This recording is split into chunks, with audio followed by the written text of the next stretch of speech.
Yo creo que Javier Milei está demostrando que no es ese loco raro que de memes permanentes que veíamos en todas partes, sino que realmente es un tipo que sabe lo que quiere hacer. ¿Lo va a hacer bien? Veremos. ¿Lo va a conseguir todo? Veremos. Pero está planteando cuestiones que son de fondo y a mí me parece que en estos momentos estamos hablando de alguien que es escuchado, que hay que tenerlo en cuenta y que está empezando a cambiar el rumbo de Argentina. Javier Milei ha sido una revolución. Contrariamente a lo que pensarían los revolucionarios de los 60, él sí ha sido un gran revolucionario porque ha cambiado el paradigma en Argentina.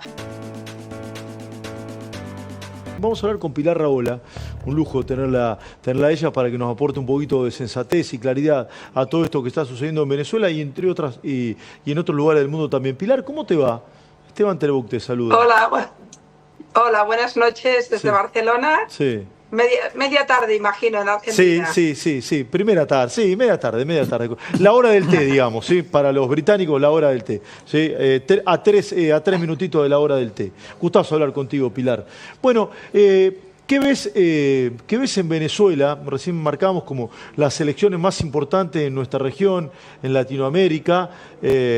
Probablemente para el mundo de habla hispana también, más importante probablemente en 2 décadas. ¿Qué observas? Bueno, es evidente que son importantes internacionalmente porque Venezuela se ha convertido en un foco de desestabilización de todo el continente, muy importante. No olvidemos que es la puerta de entrada de toda la injerencia iraní, es la que ha contaminado de alguna forma y ha creado una alianza de gobiernos claramente autócratas, que además pervierten derechos fundamentales y por tanto la caída del régimen chavista y lo que ha significado sería, yo creo, una oleada de oxígeno para todo el continente. Sí. Por tanto es importante, es decir, creo que cualquier demócrata preocupado por la cantidad de derechos fundamentales destruidos en Venezuela, estamos mirando estas elecciones con pasión. A partir de aquí, si me permites, digamos que tengo un optimismo pesimista. A ver. O, si quieres, un pesimismo optimista. A ver. Es un oxímoron, lo sé, pero creo que me muevo por ahí.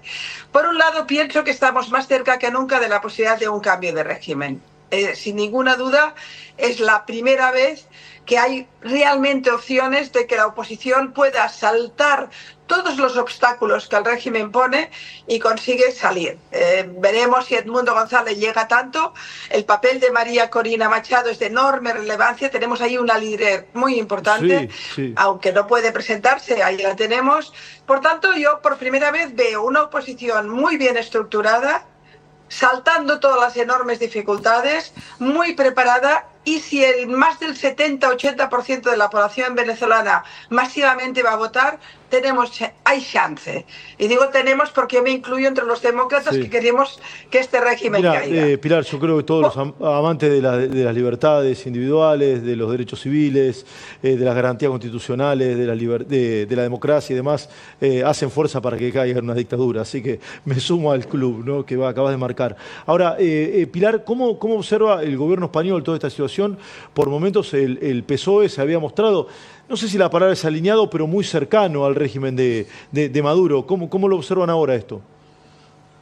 Bueno, solo si me permites, quería poner sobre la mesa el motivo del pesimismo. A ver, sí, porque por favor, creo que también es importante, ¿no? Y es que primero estamos hablando, como bien sabéis, de una cantidad enorme de detenciones que se han producido de personas muy cercanas a la oposición. Entre ellos estamos hablando de 77 personas directamente implicadas con la oposición, que hoy por hoy, que además eran presidentes de grupos, de comisiones electorales, etcétera, que están totalmente fuera de panorama.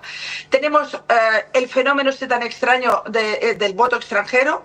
Se calcula que hay alrededor de 7,5 millones de venezolanos por el mundo, pero con los plazos que ha puesto el gobierno venezolano, que controla las instituciones, solo 70.000, no llegan a 70.000, se han inscrito para votar. Ese es un voto también anulado.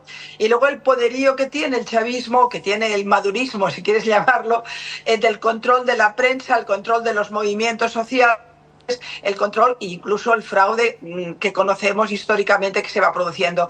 De ahí que cuidado, que tienen posibilidades, pero los obstáculos son gigantes. Estos tipos no van a dejar el poder. El poder es no solo poder económico, político, es económico privado. Impunidad, Pilar, también, ¿no? Económicos enormes. Te sumo, impunidad también. ¿Te sumo eso, te parece? Absoluta. Okay. Hay impunidad en el atropello permanente a los derechos fundamentales, que alguien alguna vez va a pedir explicaciones de esto. Hay cárceles llenas, hay un régimen instalado en la corrupción endémica, hay intereses económicos y geopolíticos de enorme importancia, y económicos también, es decir, intereses iraníes, intereses chinos, etcétera, que ahí también juegan, de manera que son unas elecciones difíciles para la oposición, siendo las mejores. Y respecto a lo que me preguntabas del gobierno español, bueno, es que este es un gobierno que se apunta a todos los raros, digamos. Odian a Milei, pero aman a Petro. Es decir, odian por supuesto, Israel es lo peor de lo peor, pero están encantados de algunas semidictaduras que se producen en el Cono Sur, ¿no? Con lo cual, a mí no me sorprende. Yo creo que Pedro Sánchez es un oportunista, se va apuntando en función del relato público, pero tiene unos socios que son abiertamente favorables a Maduro y al régimen.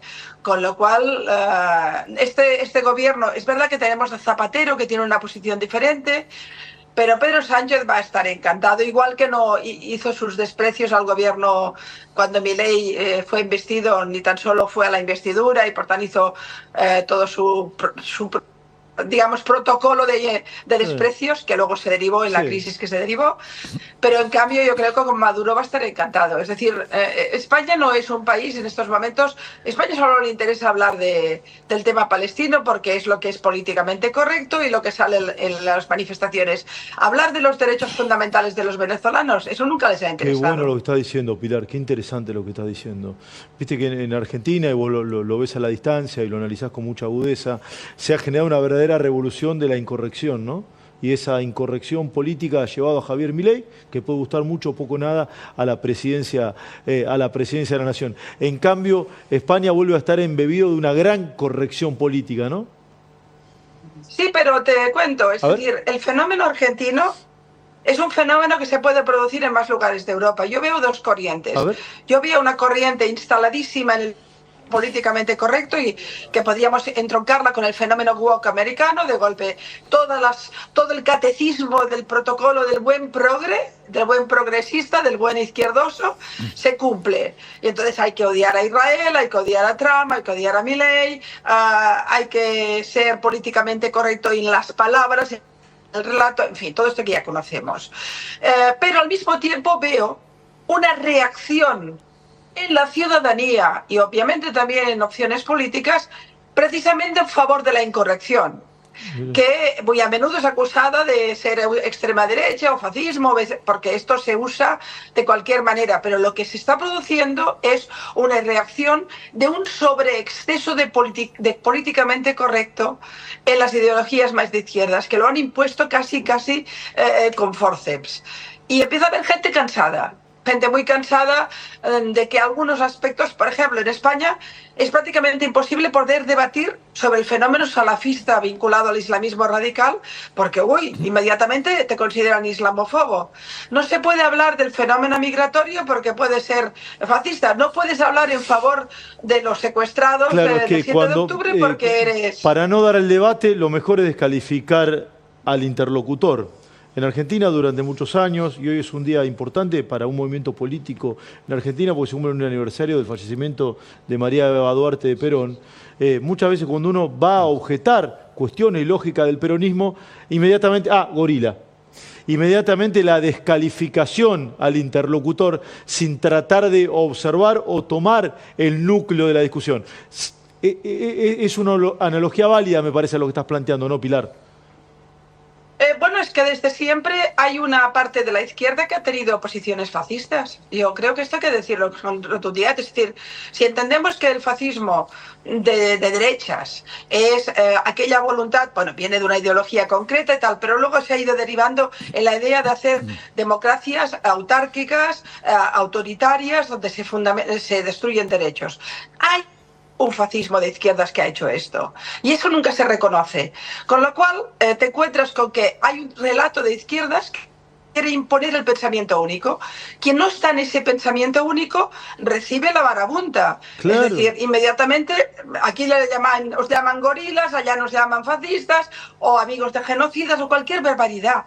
La cuestión es matar el debate. Es decir, lo que ha impuesto lo políticamente correcto es imponiendo el pensamiento único, la negación del debate, la sustitución del debate por la consigna.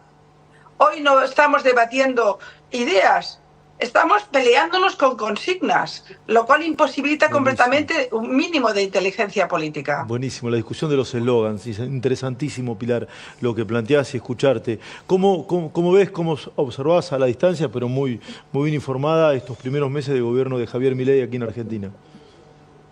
Bueno, yo creo que Javier Milei está demostrando que no es ese loco raro que de memes permanentes que veíamos en todas partes, sino que realmente es un tipo que sabe lo que quiere hacer. ¿Lo va a hacer bien? Veremos. ¿Lo va a conseguir todo? Veremos. Pero está planteando cuestiones que son de fondo y a mí me parece que en estos momentos estamos hablando de alguien que es escuchado, que hay que tenerlo en cuenta y que está empezando a cambiar el rumbo de Argentina. Javier Milei ha sido una revolución. Contrariamente a lo que pensarían los revolucionarios de los 60, él sí ha sido un gran revolucionario porque ha cambiado el paradigma en Argentina. ¿Esto acabará bien? Yo no lo puedo garantizar ni no puedo especular con eso. Sí. Pero ha intentado lo que nunca se intentó o nunca se consiguió, que es darle la vuelta a Argentina. Le ha dado un golpe a la mesa y eso me parece que lo está haciendo bien. Ha cambiado básicamente la agenda, observo, y te sumo esta mirada, pero quiero que me la enriquezcas o que la modifiques. Que Milei representa en Argentina la cara o el rostro de un cambio de época.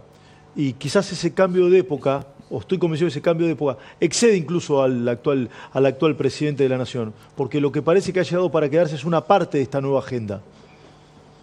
Sí, bueno, yo le llamaba cambio de paradigma, pero estamos en el mismo concepto. Es decir, había una manera, un relato impuesto en Argentina, que era un relato oficialista vinculado a determinados planteamientos populistas, donde bueno, cada día se utilizaba al pueblo, pero en realidad no se hacía no había seguridad jurídica, no había separación de poderes, había una presión permanente en la prensa, había una economía nefasta con una utilización del dinero público absolutamente enloquecida. Todo esto es lo que ha pasado en Argentina en estos últimos años: corrupción sistémica, control o intento de control de los poderes de la República, una demonización permanente de la oposición, etcétera, etcétera. De golpe Milei rompe con todo esto, rompe con lo políticamente correcto, rompe con el dominio del relato populista de izquierdas e introduce el concepto de la administración pública en el sentido más europeo del término. Hacer cuadrar los números, ser transparente con los números, intentar que funcionen e intentar que la bolsa del dinero público no sea una bolsa que todo el mundo le puede meter la mano. Es decir, al final, Milei lo que está intentando es administrar correctamente el dinero público. Parece una nimiedad, pero esto no pasaba en Argentina, yo no sé desde cuándo. Y en muchos países, por cierto. En ese sentido sí que hay un cambio de paradigma. Es decir, siendo un tipo tan extraordinariamente extraño, porque Milei es un tipo raro, absolutamente, es un tipo peculiar, absolutamente, pero en cambio es, en el fondo, y siendo también muy nuevo, es un retorno al concepto más, yo diría, más puro de lo que tiene que ser la administración del dinero público y, por tanto, de la gestión de la res pública.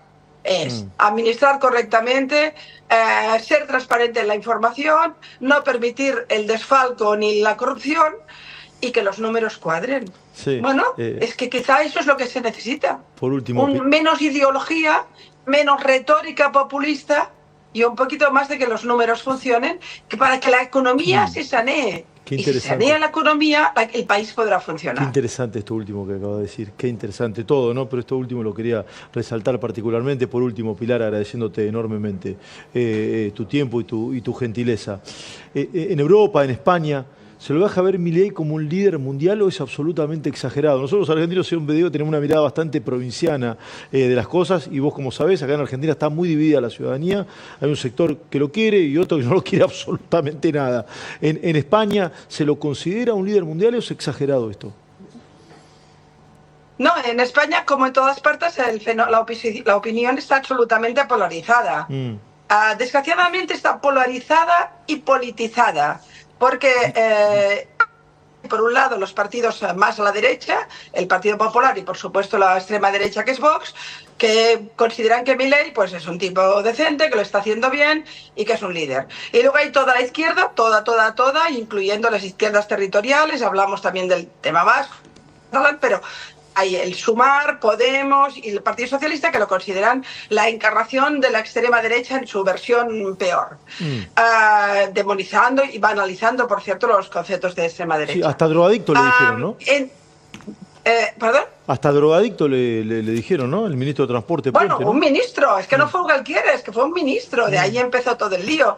El desprecio a Milei en esta parte de España, el desprecio a Milei de toda la izquierda es evidente, hasta el punto de que cualquiera que diga que... Yo, por ejemplo, estuve, como ustedes saben, en el Fórum Latam, participando, que fue para mí un honor, y en España alguien vio que yo había estado en ese fórum con Milei. Y bueno, de golpe yo ya pasaba a ser casi de extrema derecha. Es decir, llega un momento en que, como repetía antes, como decía antes, lo repito, en lugar de debatir sobre este señor, cómo lo está haciendo, si bien o mal, si los números cuadran, lo que hacemos es le ponemos una etiqueta y punto. Lo enviamos al infierno y ya no existe. Está buenísimo. Ya es el malo de la película, ¿no? Así no podemos funcionar ni intelectualmente ni políticamente. Pero está ocurriéndonos con todos los grandes temas. No podemos debatir sobre el conflicto de Oriente Medio, cuando es el conflicto del que más tendríamos que debatir. No podemos, está demonizado. No podemos debatir sobre si Milei lo hace bien o mal porque es malo, ya está. Toda la izquierda lo puso en el infierno. Discutir algo tan interesante que si es liberal en lo económico, no necesariamente de derecha, ¿no? Es algo bien básico o bien interesante para discutir, pero ya la etiqueta y el eslogan, ¿no? de derecha, y además como si ser derecha fuese también una descalificación, ¿no? O un demérito, ¿no? Y no podemos ser sencillamente ciudadanos libres que votamos en función del momento y de nuestras complicidades. Totalmente. Es decir, porque yo me niego a que me etiqueten de nada. Excelente. De nada. Es decir, yo soy, desde una perspectiva de derechos civiles, probablemente una clásica de izquierdas. Porque todos los derechos civiles los he luchado, de la mujer, el tema, los colectivos LGTB. Soy en ese sentido, he estado en todas las luchas y desde el principio. En el terreno económico soy una liberal, creo en la economía, creo en el libre mercado, creo en la pequeña empresa, creo en la economía productiva, por tanto, y no me gustan los estados paternales que controlan todo el poder. No, yo quiero que la economía funcione. Y luego en otros temas que tienen que ver con el respeto a las religiones, soy tradicionalista. Entonces, ¿qué soy? Lo que me da la gana. Claro. Una persona pensante. Una persona pensante. No soy pueblo, soy ciudadano. El pueblo no piensa, el ciudadano piensa. Y yo quiero una nación de ciudadanos que decidan en cada momento quién es el más útil para llevar la administración de lo público. Y basta ya de tanta sobreideología. Porque además estos tipos se convierten en martillos de herejes que a la que te mueves de la foto ya te masacran. Hay que reivindicar la independencia de pensamiento. Totalmente. Qué lindo hablar contigo, Pilar. Sí, nos has enriquecido, como siempre digo, el programa. Gracias por tu tiempo. Que tengas una hermosa noche allí en Barcelona. Gracias de verdad, Pilar. Gracias. Un honor hablar contigo, Pilar Raola. Súper interesante.